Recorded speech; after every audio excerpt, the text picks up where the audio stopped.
Well, good afternoon.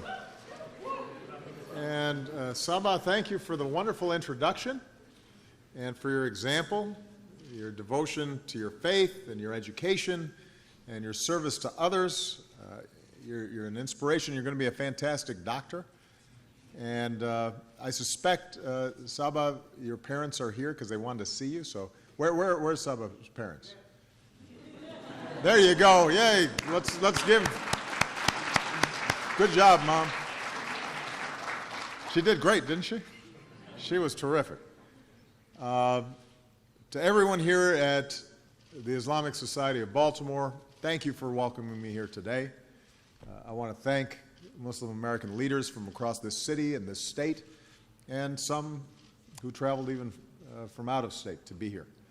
I want to recognize Congressman John Sarbanes, who is here,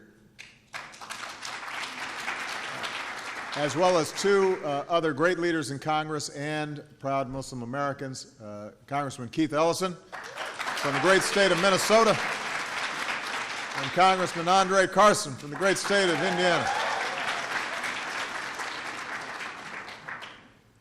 Now, this mosque, like so many in our country, is an all-American story. You've been part of this city for nearly half a century. You serve thousands of families, some who've lived here for decades, as well as immigrants from many countries who've worked to become proud American citizens. Now, a lot of Americans have never visited a mosque. And to the folks watching this today who haven't, think of your own church or synagogue or temple. And a mosque like this will be very familiar. This is where families come to worship and express their love for God and for each other. There's a school where teachers open young minds, kids play baseball and football and basketball, boys and girls. I hear they're pretty good.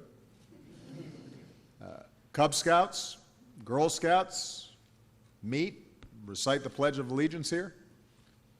With interfaith dialogues, you build bridges of understanding with other faith communities, Christians and Jews. There's a health clinic that serves the needy, regardless of their faith. And members of this community are out in the broader community, working for social justice and urban development. As voters, you come here to meet candidates. As one of your members said, just look at the way we live. We are true Americans. So the first thing I want to say is two words that Muslim Americans don't hear often enough, and that is thank you. Thank you for serving your community. Thank you for lifting up the lives of your neighbors and for helping keep us strong and united as one American family. We are grateful for that.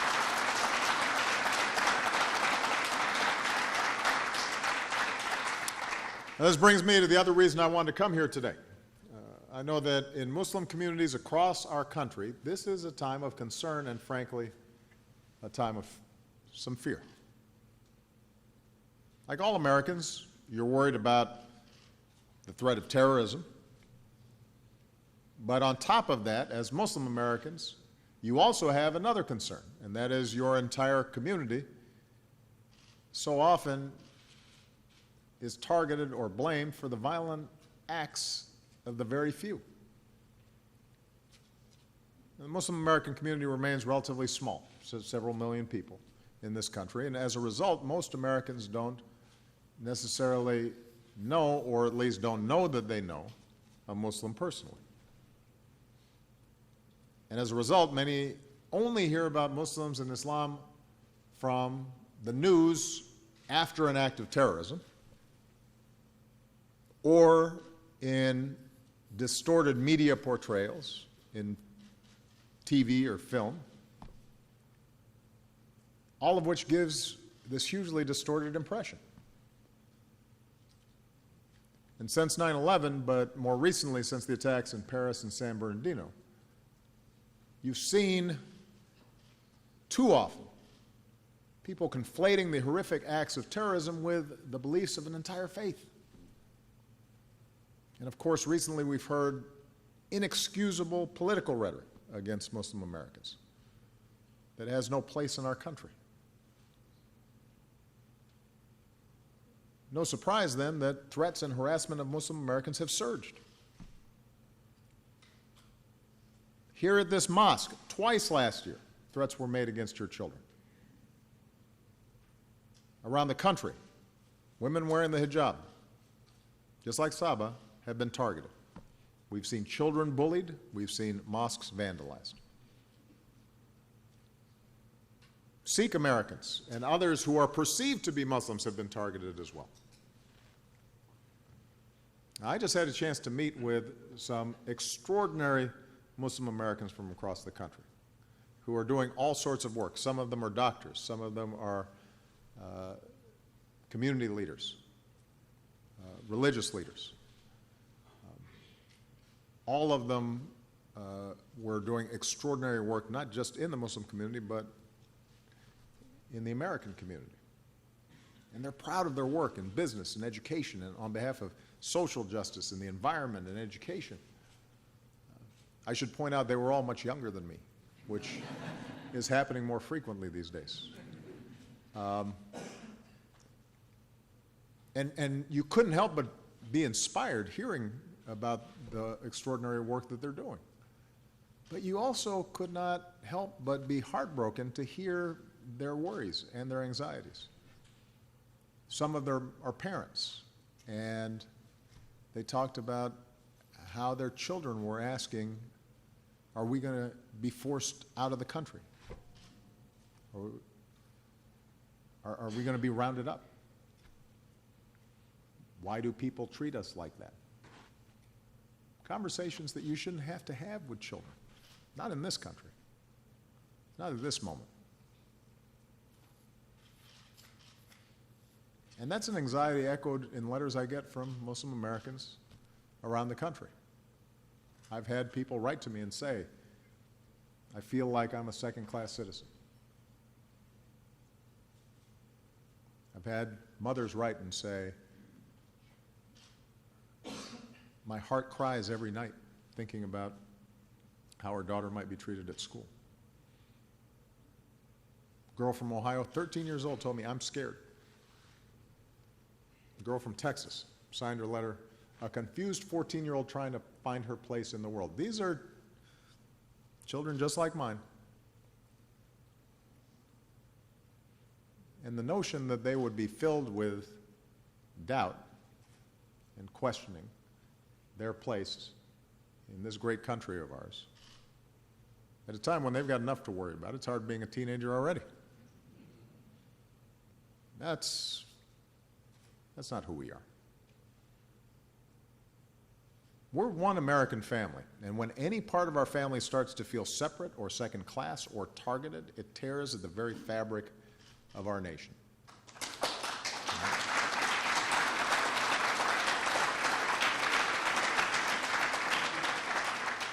It's a challenge to our values, and that means we have much work to do. We've got to tackle this head on. We have to be honest and clear about it, and we have to speak out.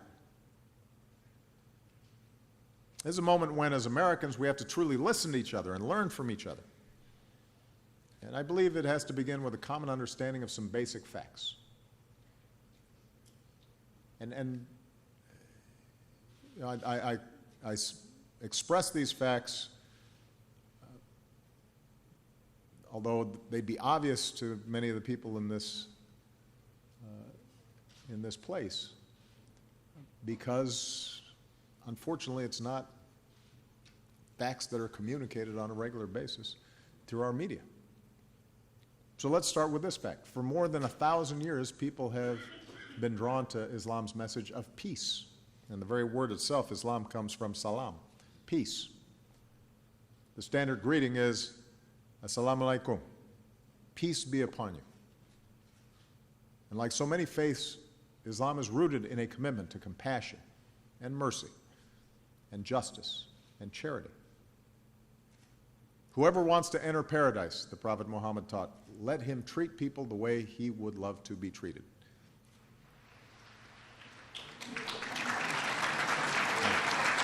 And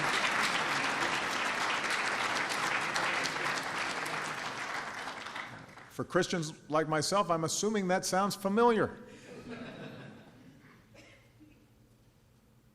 The world's 1.6 billion Muslims are as diverse as humanity itself.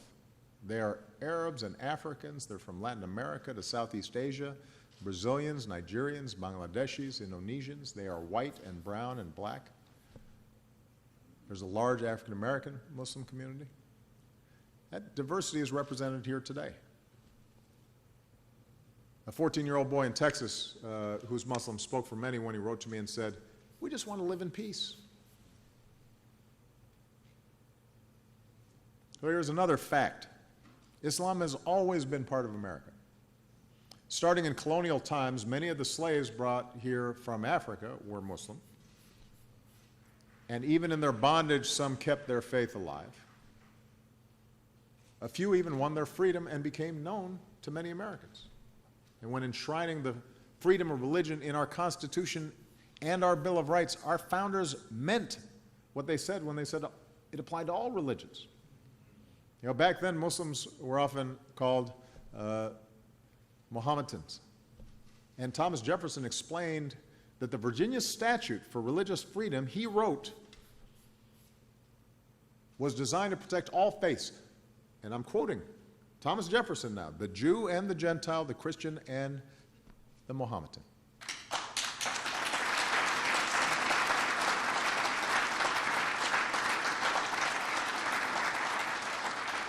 Jefferson and John Adams had their own copies of the Quran. Benjamin Franklin wrote that even if the Mufti of Constantinople were to send a missionary to preach to us, he would find a pulpit at his service.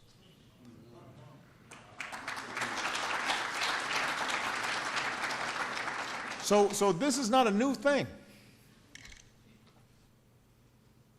Generations of Muslim Americans helped to build our nation. They were part of the flow of immigrants who became farmers and merchants. They built America's first mosque, surprisingly enough, in North Dakota. America's oldest surviving mosque is in Iowa. The first Islamic center in New York City was built in the 1890s. Muslim Americans worked on Henry Ford's assembly line, cranking out cars. A Muslim American designed the skyscrapers of Chicago. In 1957, when dedicating the Islamic Center in Washington, D.C., President Eisenhower said, "I should like to assure you, my Islamic friends, that under the American Constitution and in American hearts, this place of worship is just as welcome as any other religion."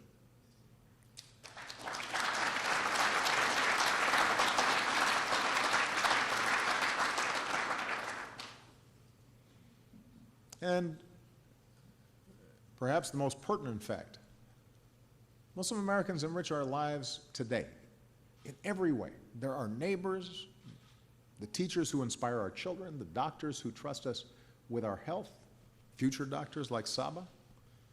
They're scientists who win Nobel Prizes, young entrepreneurs who are creating new technologies that we use all the time. They're the sports heroes we cheer for, like Muhammad Ali and Kareem Abdul-Jabbar, Hakeem Olajuwon. And by the way, when Team USA marches into the next Olympics, one of the Americans waving the red, white, and blue will be a fencing champion wearing her hijab. Ibtihaj Muhammad, who is here today. Stand up. Come on, let me... There you go.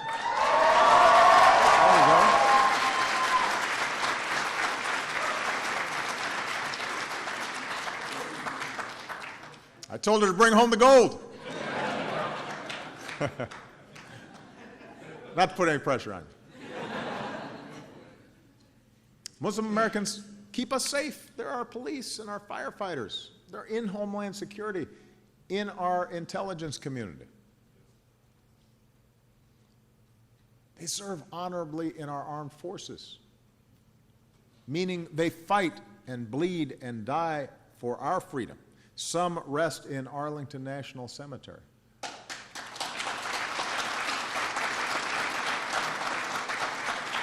So, Muslim Americans are some of the most resilient and patriotic Americans you'll ever meet.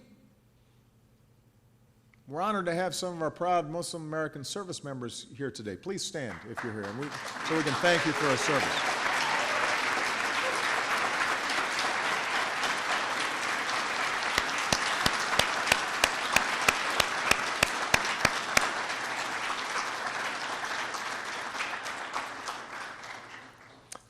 So part of the reason I want to lay out these facts is because in the discussions that I was having with these incredibly accomplished young people, they were pointing out that so often they felt invisible, and part of what we have to do is to lift up the contributions of the Muslim American community, not when there's a problem, but all the time. Our television shows should have some Muslim characters that are unrelated to national security, right? Because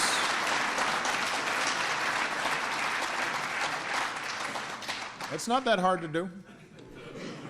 Now, there was a time when there were no black people on television. And you can tell good stories while still representing the reality of our communities.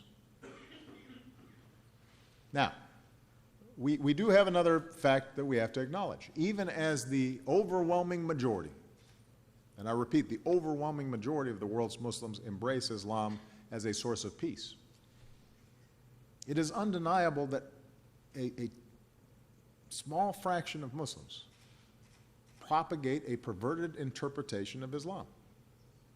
This is the truth.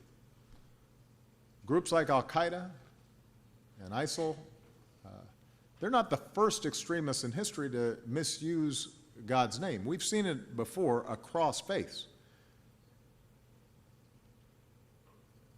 But right now, there is an organized extremist element that draws selectively from Islamic texts, twists them in an attempt to justify their killing and their terror. They combine it with false claims that America and the West are at war with Islam.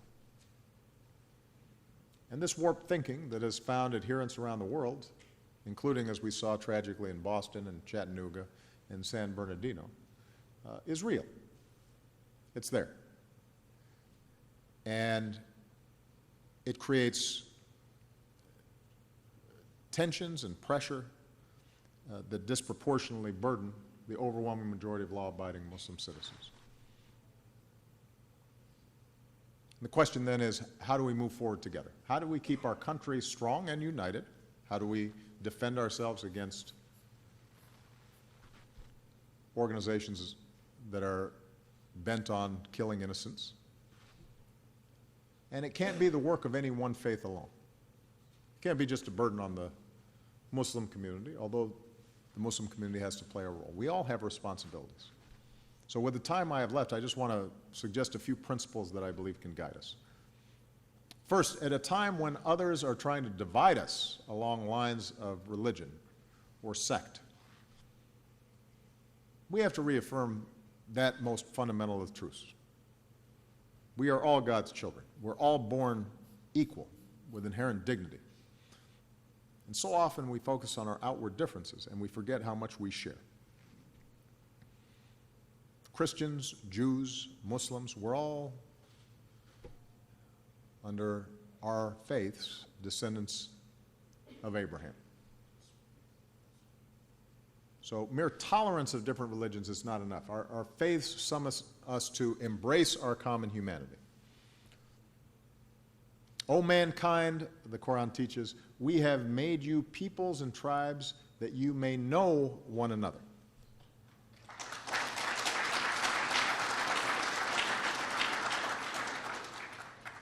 So all of us have the task of expressing our religious faith in a way that seeks to build bridges rather than to divide. Second, as Americans, we have to stay true to our core values, and that includes freedom of religion for all faiths. I already mentioned our founders, like Jefferson, knew that religious liberty is essential not only to protect religion, but because religion helps strengthen our nation. If it is free, if it is not an extension of the state, part of what's happened in the Middle East and North Africa and other places where we see sectarian violence is religion being a tool for another agenda, for power, for control. Freedom of religion helps prevent that both ways. Protects religious faiths, protects the state from, or those who want to take over the state from using religious animosity as a tool for their own ends.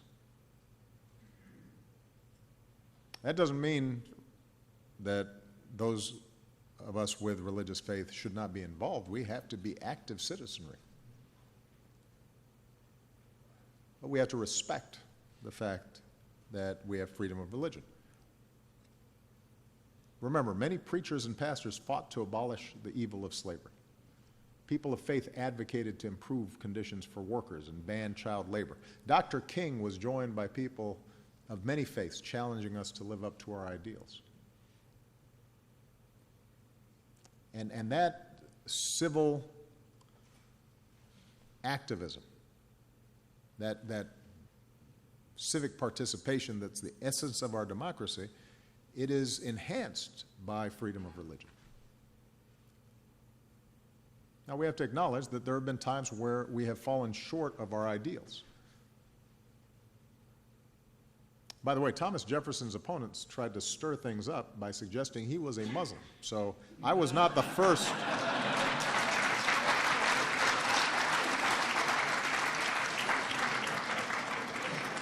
No, it's true. It's true. Look it up. I'm in good company. But it hasn't just been attacks of that sort that have been used. Mormon communities have been attacked throughout our history.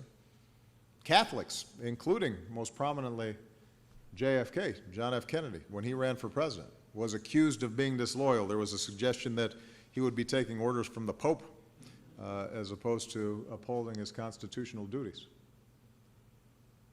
Anti-Semitism in this country has a sad and long history, and Jews were excluded routinely from colleges and professions and from public office. And so, if we're serious about freedom of religion, and I'm speaking now to my fellow Christians who remain the majority in this country, we have to understand an attack on one faith is an attack on all our faiths.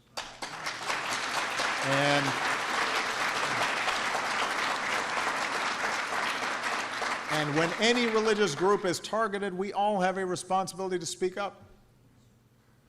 And we have to reject a politics that seeks to manipulate prejudice or bias and targets people because of religion. We've got to make sure that hate crimes are punished and that the civil rights of all Americans are upheld.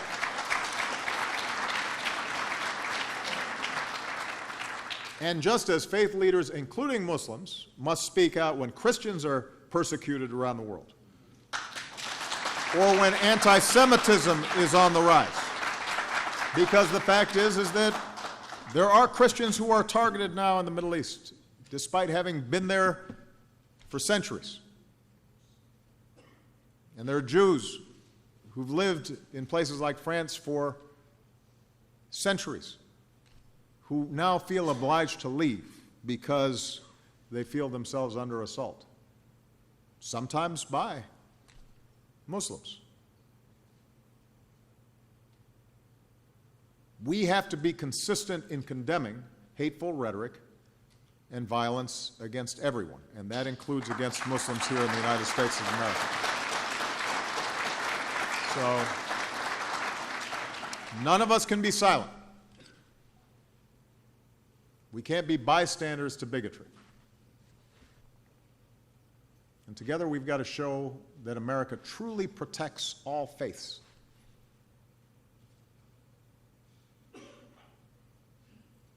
Which brings me to my next point. As we protect our country from terrorism, we should not reinforce the ideas and the rhetoric of the terrorists themselves. I often hear it said that we need moral clarity in this fight. And the suggestion is somehow that if I would simply say these are all Islamic terrorists, then we would actually have solved the problem by now, apparently. Well, I agree we actually do need moral clarity. Let's have some moral clarity. Groups like ISIL are desperate for legitimacy. They try to portray themselves as religious leaders and holy warriors who speak for Islam. I refuse to give them legitimacy. We must never give them that legitimacy.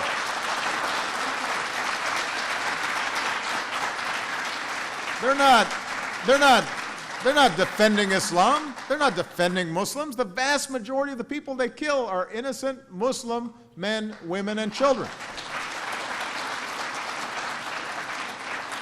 And by the way, the notion that America's at war with Islam ignores the fact that the world's religions are a part of who we are. We can't be at war with any other religion because the world's religions are a part of the very fabric of the United States, our national character.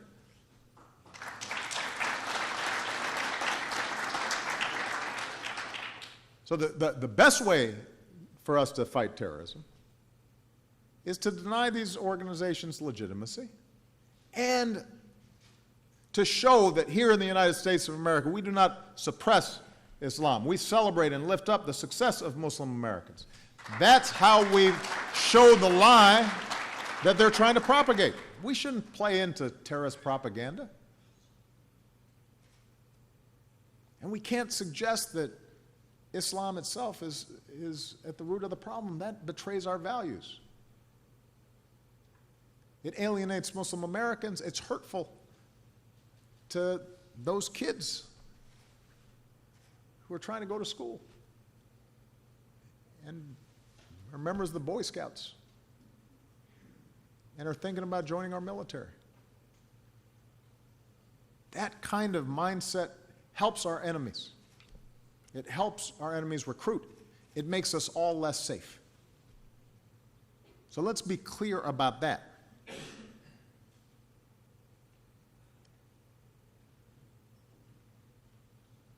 Now, finally, just as all Americans have a responsibility to reject discrimination, I've said this before, Muslims around the world have a responsibility to reject extremist ideologies that are trying to penetrate within Muslim communities. Here at this mosque and across our country and around the world, Muslim leaders are roundly and repeatedly and consistently condemning terrorism. And around the globe, Muslims who've dared to speak out have often been targeted and even killed. So those voices are there. We just have to amplify them more. And it was interesting in the discussion I had before I came out, some people said, why is there always a burden on us? When a young man in Charleston shoots African Americans in a church, there's not an expectation that every white person in America suddenly is explaining that they're not racist. Everybody is assumed to be horrified by that act. And I recognize that sometimes that doesn't feel fair. But part of the answer is to make sure that the Muslim community, in all of its variety, and all the good works that it's doing, and all the talent that's on display, that it's out there, visible on a consistent basis, not just at a certain moment. But what is also true is that there is a battle of hearts and minds that takes place, that is taking place right now, and American Muslims are better positioned than anybody to show that it is possible to be faithful to Islam and to be part of a pluralistic society and to be on the cutting edge of science and to believe in democracy. And so I would urge all of you not to see this as a burden, but as a great opportunity and a great privilege to show who you are. To use a little Christian expression, let your light shine. Because when you do, you'll make clear that this is not a clash of civilizations between the West and Islam. This is a struggle between the peace-loving, overwhelming majority of Muslims around the world and a radical, tiny minority. And ultimately, I'm confident that the overwhelming majority will win that battle. Muslims will decide the future of your faith, and I'm confident in the direction that it will go. But across the Islamic world, influential voices should consistently speak out with an affirmative vision of their faith. And it's happening. These are the voices of Muslim clerics who teach that Islam prohibits terrorism. For the Quran says, whoever kills an innocent, it is as if he has killed all mankind. These are the voices of Muslim scholars, some of whom join us today, who know Islam has a tradition of respect for other faiths. And Muslim teachers who point out that the first word revealed in the Quran, ikra, means read, to seek knowledge, to question assumptions. Muslim political leaders had to push back on the lie that the West oppresses Muslims, and against conspiracy theories that says America is the cause of every ill in the Middle East. Now, that doesn't mean that Muslim Americans aren't free to criticize American U.S. foreign policy. That's part of being an American. I promise you, as the President of the United States, I'm mindful that that is a healthy tradition that is alive and well in America. But like leaders everywhere, these leaders have been offering and need to continue to offer a positive vision for progress. And that includes political and economic progress. And we have to acknowledge that much of the violence in places like the Middle East is now turning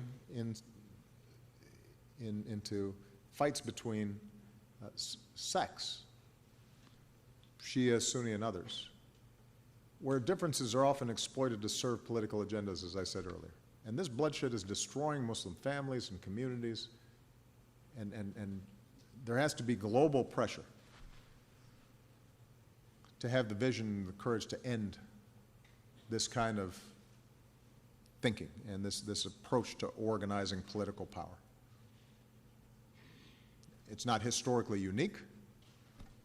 It's happened in every part of the world, from Northern Ireland to Africa to Asia to right here in the United States in the past. But it is something that we have to fight against. And we know it's possible. Across the history of Islam, different sects traditionally have lived and thrived together peacefully. And in many parts of the world, they do today, including here in the United States. Like people of all religions, Muslims living their faith in a modern pluralistic world are called upon to uphold human rights, to make sure that everyone has opportunity. That includes the aspirations of women and youth and all people. If we expect our own dignity to be respected, so must we respect the dignity of others.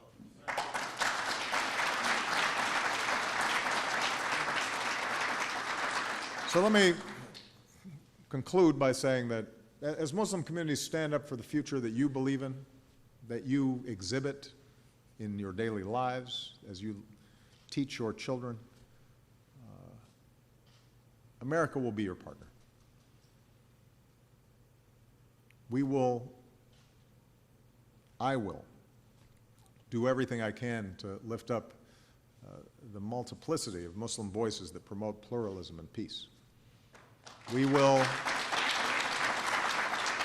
continue to reach out to young Muslims around the world, empowering them with science and technology and entrepreneurship so that they can pursue their God-given potential and help build up their communities and provide opportunity. It's why we will continue to partner with Muslim American communities, not just to help you protect against extremist threats, but to expand healthcare and education and opportunity. Because that's the best way to build strong, resilient communities. Our values must guide us in this work. Engagement with Muslim American communities must never be a cover for surveillance. We can't give in to profiling entire groups of people. There's no one single profile of terrorists. We can't securitize our entire relationship with Muslim Americans. We can't deal with you solely through the prism of law enforcement. We've got to build trust and mutual respect. That's how we'll keep our communities strong and our communities united. Now, as I was in discussion with the young people before I came in here, I said, this will be a process. Law enforcement has a tough job. Some of these groups are specifically trying to target Muslim youth. We're going to have to be partners in this process. There will be times where the relationship is clumsy or mishandled. But I want you to know that from the President to the FBI director to everybody in law enforcement, my directive and their understanding is that this is something we have to do together. And if we don't do it well, then we're actually not making ourselves safer. We're making ourselves less safe. And I want to speak directly to the young people who may be listening. You know, in our lives, we all have many identities. We are sons and daughters and brothers and sisters. We're classmates. We're Cub Scout troop members. We're followers of our faith. We're citizens of our country. And today, there are voices in this world, particularly over the internet, who are constantly claiming that you have to choose between your identities. As a Muslim, for example, or an American, do not believe them. If you're ever wondering whether you fit in here, let me say it as clearly as I can. As President of the United States, you fit in here, right here. You're right where you belong. You're part of America, too.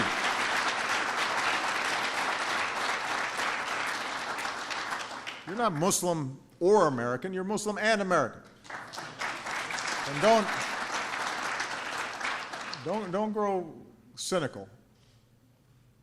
Don't respond to ignorance by embracing a worldview that suggests you must choose between your faith and your patriotism. Don't believe that you have to choose between your best impulses and somehow embrace a worldview that pits us against each other, or even worse, glorifies violence. Understand your power to bring about change. Stay engaged in your community. Help move our country forward, your country forward.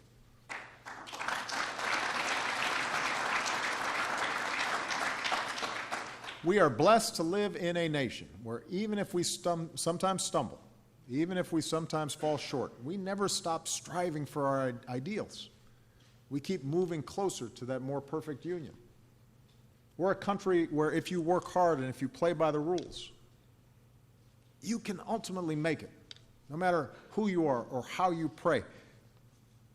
It may not always start off even in the race, but here more than any place else, there is the opportunity to run that race.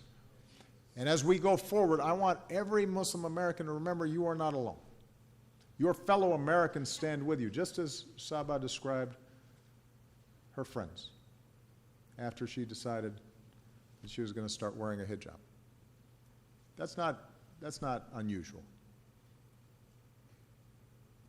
Because just as so often we only hear about Muslims after a terrorist attack. So often we only hear about America's response to Muslims after a hate crime has happened. And we don't always hear about the extraordinary respect and love and community that so many Americans feel. I'm thinking about the 7-year-old boy in Texas who emptied his piggy bank to help a mosque that had been vandalized.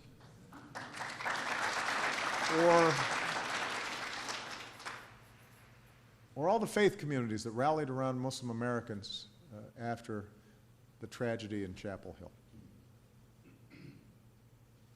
The churches and the synagogues standing shoulder to shoulder with their local mosques, including the woman carrying a sign saying, "We love our Muslim neighbors." Think of our men and women in uniform who, when they heard that a little girl was afraid because she was a Muslim, sent her a message, "I will protect you."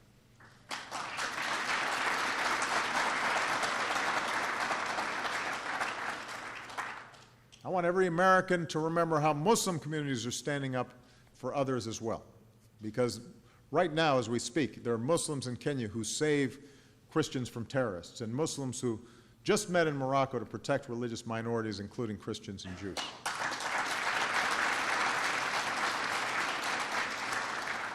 The good people of this mosque helped the city move forward after the turmoil of last year. Muslim Americans across the country helped African American churches rebuild after arson. Remember the Muslim Americans in Boston who reached out to victims of the marathon bombing. And the Muslim Americans across the country who raised money for the families of San Bernardino. The Muslim Americans in Chattanooga who honored our fallen service members, one of them saying, "In the name of God, the God of Abraham, Moses, Jesus, and Muhammad, God bless our fallen heroes."